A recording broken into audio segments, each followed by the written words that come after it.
संसदीय क्षेत्र हमीरपुर से कांग्रेस पार्टी के टिकट आवंटन की चर्चाओं के बीच पूर्व विधायक सतपाल रायजादा हमीरपुर पहुंचे। इस दौरान उन्होंने पार्टी पदाधिकारियों के साथ निजी होटल में 3 घंटे तक चुनावी चर्चा भी की। बैठक के दौरान कांग्रेसी नेताओं ने उन्हें शॉल और टोपी भेंट कर सम्मानित भी किया। इस दौरान सतपाल रायजादा ने दावा किया कि चारों लोकसभा सीट जीतने के साथ उपचुनाव में भी कांग्रेस की जीत होगी।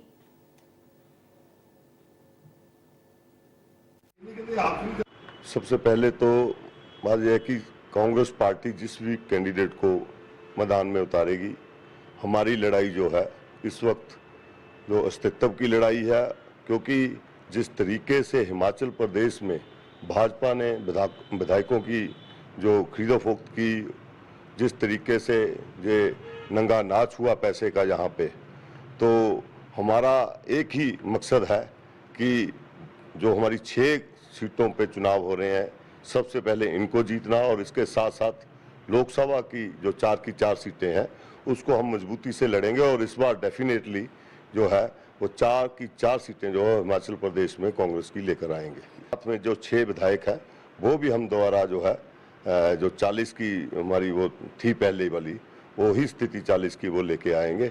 और इसमें मैं एक ही बात बोलूँगा कि 20 साल से अनुराग ठाकुर जी जो इस संसदीय क्षेत्र का प्रतिनिधित्व कर रहे हैं और इससे पहले धूमल जी भी एमपी रहे हैं और ज़्यादातर इसी परिवार ने जहां से संसद में वो रहे हैं। और इस दफ़ा हिमाचल प्रदेश में जिस तरीके से आपदा आई, लेकिन हमने देखा कि संसद में ना तो अनुराग जी ने आपदा का कोई मुद्दा उठाया, ना वो नरेंद्र मोदी जी से कोई पैसा दिलवा सके आपदा में। और हमने जो गारंटियां हैं वो अपनी पूरी की। गारंटियां पूरी करने के बाद जैसे ही हमने 1500 की भी गारंटी पूरी की तो ये लोग चुनाव आयोग में गए और 1500 रुपया जो महिलाओं को मिलना था उसकी बीच में रुकावट डालने की कोशिश जिस तरीके से इन्होंने की है। मैं बागियों से एक बात पूछना चाहता हूँ कि मुझे ये बताएं कि अगर वो उनकी नहीं सुनते थे तो उन्होंने क्यों आवाज़ नहीं उठाई, पहली बात।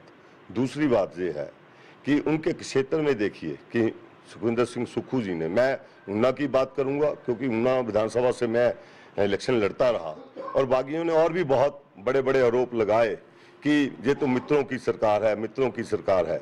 मैं उनसे ये पूछना चाहता हूँ कि सतपाल सिंह रायजादा से भी कोई बड़ा मित्र था उनका? क्या सतपाल रायजादा को उन्होंने कोई लाभ का पद दिया सरकार में?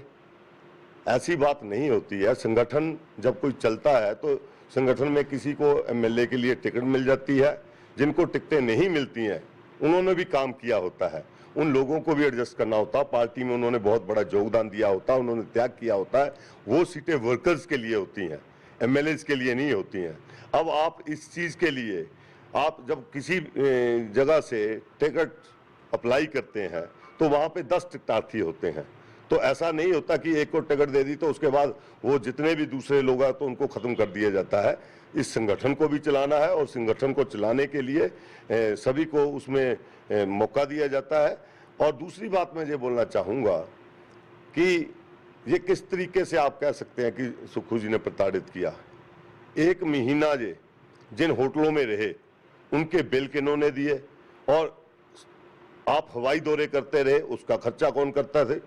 आप 1 महीने बाद आए, आपको बीजेपी ने टिकटें भी दे दी, और मैं तो ये बोलना चाहूंगा इंडिपेंडेंट्स को भी टिकटें दे दी जिनका अभी तक वो खुद एमएलए हैं, अभी तक उनका इस्तीफा स्वीकार भी नहीं हुआ।